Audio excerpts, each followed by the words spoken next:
Hello friends, welcome to my channel Mastaki Pathshala where you learn English better through Bengali যেখানে তোমরা ইংরেজি শিখবে বাংলায় অনেক বেটার ভাবে। রিপোর্ট রাইটিং এর ক্লাসে তোমাদের সবাইকে আরো একবার ওয়েলকাম করছি। রিপোর্ট রাইটিং যে কোনো সরকারি চাকরি ডেসক্রিপটিভ ইংলিশ পেপারে খুবই গুরুত্বপূর্ণ ভূমিকা পালন করে এবং আমরা রিপোর্ট রাইটিং এর কারেন্ট অ্যাফেয়ার্স এর উপরে বিভিন্ন টপিক নিয়ে আলোচনা করা হয়েছে বিভিন্ন ক্লাসে। আশা করছি তোমরা সেই সমস্ত ক্লাসেসগুলো অবশ্যই তোমরা দেখেছো এবং তোমরা এই যে টপিকগুলো আলোচনা করা হচ্ছে সেগুলো তোমরা অবশ্যই বাড়িতে প্র্যাকটিস করবে তোমাদের আগামী যে পরীক্ষা আছে তার জন্য। সামনেই তোমাদের ক্লার্কশিপ পরীক্ষা এবং ডাব্লিউবিপি এসআই মেন্স পরীক্ষা হতে চলেছে এবং সেই পরীক্ষার জন্য রিপোর্ট রাইটিং খুব গুরুত্বপূর্ণ। কারণ ক্লার্কশিপ পরীক্ষাতে 15 মার্কসের প্রশ্ন থাকে এবং ডাব্লিউবিপি এসআই পরীক্ষাতে 10 মার্কসের প্রশ্ন থাকে রিপোর্ট রাইটিং থেকে। সুতরাং খুবই ভালো করে বারবার তোমাদেরকে বাড়িতে এগুলো প্র্যাকটিস করতে হবে, রিভাইজ করতে হবে, যাতে পরবর্তী পরীক্ষার তোমরা প্রস্তুত থাকতে পারো। আজকে রিপোর্ট রাইটিং এ আমরা নতুন একটি টপিক নিয়ে আলোচনা করব। তাহলে শুরু করা যাক আজকে ক্লাস।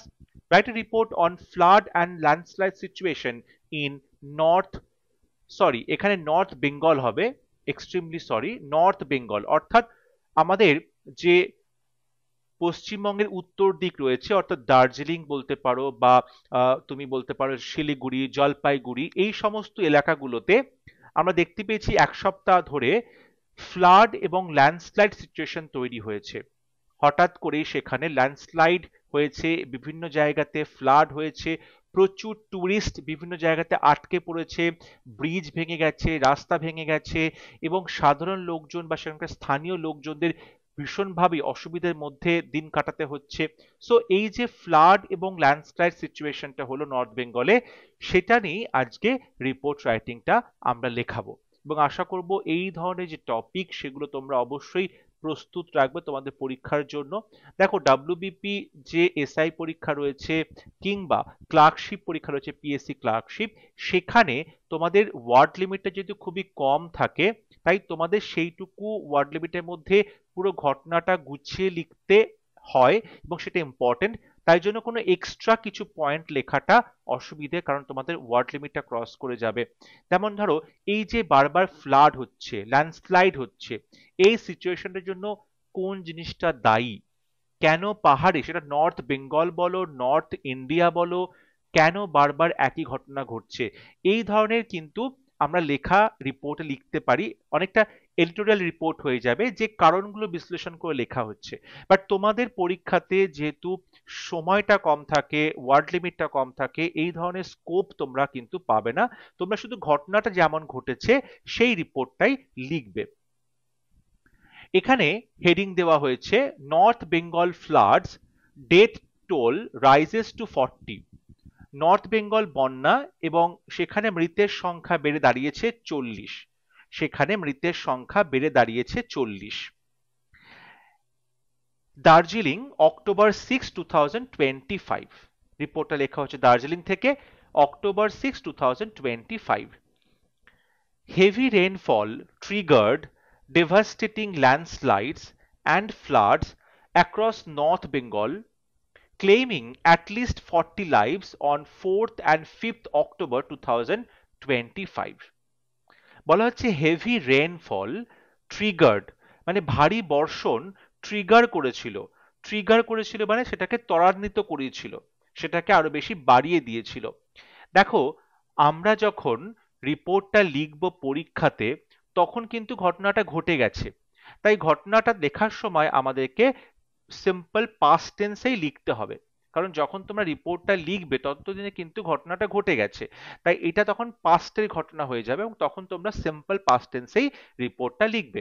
তাহলে heavy rainfall triggered devastating landslides and flood, অর্থাৎ ভারী বর্ষণের ফলে বিধ্বংসী, ডেভাস্টেটিং ল্যান্ডস্লাইড হয়েছে অর্থাৎ মাটি ধসে পড়েছে, অ্যান্ড ফ্লাডস হয়েছে, বন্যা হয়েছে, অ্যাক্রস নর্থ বেঙ্গল, অর্থাৎ বলতে পারো যে পশ্চিমবঙ্গের উত্তর দিকে, উত্তরবঙ্গে এই ধরনের ঘটনা ঘটেছে। ক্লেমিং অ্যাটলিস্ট 40 লাইভস, কমপক্ষে 40 জনের প্রাণ তারা হারিয়েছে, 40 জন নিষ্পাপ নিরীহ মানুষ তারা প্রাণ হারিয়েছে। এখানে আমরা পার্টিসিপল যুক্ত করেছি ক্লেমিং, ভার্বের সাথে আইএনজি যুক্ত করা হয়েছে, ভার্ব করা হয়েছে। Claiming at least 40 lives, on 4th and 5th October 2025, অর্থাৎ 4 এবং 5 অক্টোবরের দিন এই ধরনের ঘটনা ঘটেছে এবং যেখানে 40 জনের প্রাণ হারিয়েছে। With over 300 millimeter of rain in 12 hours, 12 ঘন্টার মধ্যে 300 মিলিমিটারের ওপর বৃষ্টি হয়েছে। 12 ঘন্টায় 300 মিলিমিটারের ওপর বৃষ্টি হয়েছে। দি landslide ravaged bridges and roads. যখন 300 মিলিমিটার বৃষ্টিপাত হলো তার সঙ্গে সঙ্গে ল্যান্ডস্লাইডটাও হলো এবং সেই ল্যান্ডস্লাইড বা ভূমিধসটা কি করলো, ravaged, তছনছ করে দিয়েছে ব্রিজেস অ্যান্ড রোডস, ব্রিজ এবং রাস্তাগুলোকে পুরো লন্ডভন্ড করে দিয়েছে landslides, living thousands of tourist stranded. এবং দেখো এখানেও আমরা পার্টিসিপল যুক্ত করছি, লিভিং, ছেড়ে গেছে, থাউজেন্ডস অফ টুরিস্ট অর্থাৎ হাজার হাজার যারা টুরিস্ট ছিল, ঠিক আছে, ভ্রমণার্থীদেরকে, স্ট্র্যান্ডেড অর্থাৎ তারা বন্দি অবস্থায় রয়ে গেছে, কোথাও না কোথাও তারা জলের জন্য বন্দি অবস্থায় রয়ে গেছে, তারা সেখান থেকে বেরোতে পারছে না, ঠিক আছে। সো বলতে পারে আমরা এখানে পার্টিসিপল যুক্ত করলাম যে ল্যান্ডস্লাইডের ফলে কি কি ঘটনা ঘটছে, ল্যান্ডস্লাইডের ফলে ব্রিজেস এবং রোডস গুলো ভেঙে গেছে, থাউজেন্ডস অফ টুরিস্ট তারা আটকা পড়ে গেছে, বন্দি হয়ে গেছে, অ্যান্ড হান্ড্রেডস হোমলেস, এবং কয়েকশো মানুষ গৃহ ছাড়া হয়েছে, গৃহহীন হয়ে পড়েছে, in Darjeeling, Jalpaiguri and Kalimpong districts. এবং এই ঘটনাগুলো ঘটেছে দার্জিলিং, জলপাইগুড়ি এবং কালিম্পং ডিস্ট্রিক্টে। দার্জিলিং, জলপাইগুড়ি এবং কালিম্পং ডিস্ট্রিক্টে এই ধরনের ল্যান্ডস্লাইডের ঘটনাগুলো ঘটে, ব্রিজেস এবং রোডস ভেঙে গেছে, ঠিক আছে, হাজার হাজার ভ্রমণার্থী তারা আটকা পড়ে আছে এবং কয়েকশো মানুষ কিন্তু তারা অবশ্যই গৃহ ছাড়া হয়ে পড়েছে। Mirik, Jorebunglow, Sukhiapokhri, Manebhanjan in Darjeeling and Falakata in Alipurduar were among the worst hit areas.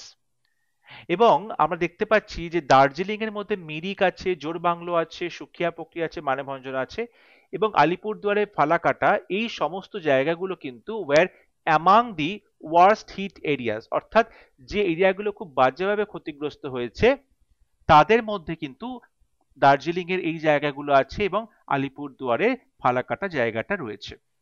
তাহলে ফার্স্ট প্যারাগ্রাফে ঘটনাটা কি, কতজন মারা গেছে, কবে হয়েছে, কতটা বৃষ্টি হয়েছে এবং তার ফলে কি কি হয়েছে, কোথায় কোথায় বেশিভাবে ক্ষতি হয়েছে সেইগুলো বলা হলো। এর পরের প্যারাগ্রাফে আমরা আলোচনা করব যে কি কি কি ক্ষতি হলো, এই যে ভারী বর্ষণ এবং ল্যান্ডস্লাইড তার ফলে কি কি ক্ষতি হয়েছে এবং কিভাবে উদ্ধার কার্য শুরু হয়েছে। The iron bridge on Balasan River, the only link between Siliguri and Mirik, collapsed. বলা হচ্ছে দি আয়রন ব্রিজ অর্থাৎ লোহার যে ব্রিজ আছে অন বালাসান রিভার, বালাসান রিভারের উপর যে লোহার ব্রিজটা আছে সেটা হচ্ছে একমাত্র link between Siliguri and Mirik, Mirik এবং শিলিগুড়ির মধ্যে এটা একমাত্র যোগাযোগ ব্যবস্থা, সেটা কি করছে, কোল্যাপসড হয়ে গেছে, অর্থাৎ এই লোহার যে ব্রিজটা সেটাও কিন্তু কোল্যাপস করে গেছে, অর্থাৎ ব্রিজটা ভেঙে পড়েছে। NH10, the main link to Sikkim, was closed. এবং সিকিমের সাথে যে প্রধান রাস্তা, কানেক্টেড রাস্তা, ন্যাশনাল হাইওয়ে 10 নাম্বার, সেটাও কিন্তু কিছুটা বন্ধ করে দেওয়া হয়েছিল এই ল্যান্ডস্লাইডের খবর দেখে। All tourist spots were closed to visitors, এবং সমস্ত দর্শনার্থীদের যে জায়গা রয়েছে, ঠিক আছে, ভ্রমণার্থীদের যে জায়গা রয়েছে টুরিস্ট স্পটস, সেগুলোকে বন্ধ করে দেওয়া হয়েছে যাতে বাইরে থেকে লোকজন এখানে আসতে না পারে। Many tourists waded through waist deep water in search of safety. Many tourists অর্থাৎ অনেক ভ্রমণার্থী তারা কি করছে, waded through, তারা প্রায় সাঁতার কাটার মতো করে ওই ওয়েস্ট ডিপ ওয়াটারে গেছে, অর্থাৎ কোমর সমান জলের মধ্যে তারা কি করছে, জল ভেঙে ভেঙে তারা পৌঁছেছে ইন সার্চ অফ সেফটি, যাতে তারা নিরাপদে কোথাও একটা জায়গা পেয়ে যায়, নিরাপদে কোনো একটা শুকনো জায়গায় তারা গিয়ে উঠতে পারে। সেই জন্য অনেক টুরিস্ট কি করেছে, তারাও ওই জলের মধ্যে দিয়ে সাঁতার কেটে কেটে তারা গেছে। Later, around 500 stranded tourists were rescued by the NDRF and the West Bengal Police and were taken to Siliguri.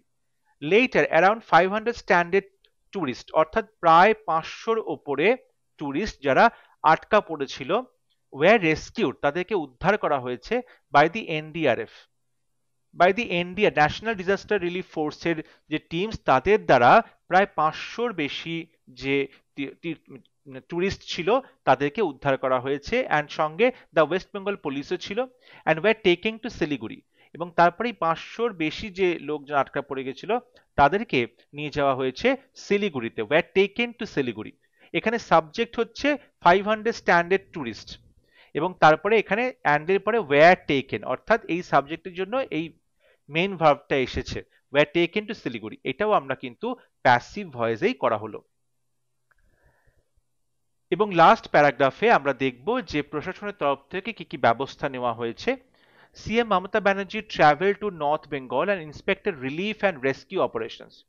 Mamata Banerjee কি করেছেন, ট্রাভেল করছেন নর্থ বেঙ্গলে, তিনি নর্থ বেঙ্গল গিয়েছিলেন এবং ইন্সপেক্ট করেছিলেন রিলিফ অ্যান্ড রেস্কিউ অপারেশন, অর্থাৎ ত্রাণ এবং উদ্ধার কার্য তারা যাতে খুব ভালো করে করা হয় এবং প্রত্যেকটা বন্যা কবলিত মানুষ এই সুবিধাটা পায় সেগুলো কিন্তু তিনি নিজে ইন্সপেক্ট করেছিলেন। She announced a compensation of rupees 5 lakh to the next of kin of the deceased. এবং তিনি অ্যানাউন্স করেন, মমতা ব্যানার্জি তিনি আরো বেশি ঘোষণাও করেন যে একটা কম্পেনসেশন দেওয়া হবে, অর্থাৎ ক্ষতিপূরণ দেওয়া হবে অফ 5 লাখ। সেই ক্ষতিপূরণটায় 5 লাখ টাকা থাকবে, অর্থাৎ 5 লাখ টাকার ক্ষতিপূরণ দেওয়া হবে টু দি নেক্সট অফ কিন অফ দি ডিসিজড, অর্থাৎ মৃতের যে পরিবার তাদেরকে 5 লাখ টাকা করে ক্ষতিপূরণ দেওয়া হবে। She also directed that tourists would not have to pay for hotels and transports. এবং তিনি আরো বেশি ডিরেকশন দিলেন হোটেলদেরকে যাতে করে টুরিস্টরা তাদেরকে এক্সট্রা কোনো পে করতে না হয় এক্সট্রা হোটেলে থাকার জন্য। যেহেতু এই রকম সিচুয়েশন তারা বাড়ি ফিরতে পারছে না, রাস্তাঘাট ব্রিজ সমস্ত ভেঙে পড়েছে, তাই টুরিস্টরা যে যে হোটেলে আছে সেই হোটেলেই আরো যখন কিছুদিন এক্সট্রা তারা থাকবে তাদের কিন্তু কোনো এক্সট্রা মানি পে করতে হবে না, and transports and all expenses would be borne by the Bengal government. এবং বলা হলো যে হোটেল এবং ট্রান্সপোর্টেশন দুটোরই কিন্তু খরচা ট্যুরিস্টদের কাউকেই দিতে হবে না, এবং all expenses would be borne, এবং সমস্ত খরচা করা হবে বাই দি বেঙ্গল গভর্নমেন্ট, অর্থাৎ পশ্চিমবঙ্গ সরকার সমস্ত এই যে খরচাগুলো রয়েছে সেগুলো তারা বেয়ার করবে। এভাবেই রিপোর্টটা শেষ করা হয়েছে, অর্থাৎ প্রথমে ঘটনাটা কি, তার ডেসক্রিপশন কি, কিভাবে ক্ষতি করা হলো, উদ্ধার করা হলো কিভাবে, এবং আমরা সবার শেষে কি কি ক্ষতিপূরণ দেওয়া হলো সেই বিষয়ে আলোচনা করব। আই হোপ আজকে ক্লাস তোমাদের ভালো লেগেছে। তোমরা অবশ্যই আমাকে কমেন্টে লিখে জানাবে ভিডিও তোমাদের কেমন লেগেছে, কোনো ইম্পর্টেন্ট পয়েন্ট বাদ গেছে কিনা। যদি ক্লাসটি ভালো লাগে ভিডিওটি অবশ্যই লাইক করবে, শেয়ার করবে এবং আমার চ্যানেলটি সাবস্ক্রাইব করতে ভুলবে না। পরবর্তী লেসনে খুব শীঘ্র দেখা হবে, ততক্ষণ সবাই ভালো থাকবে, সুস্থ থাকবে। Thank you.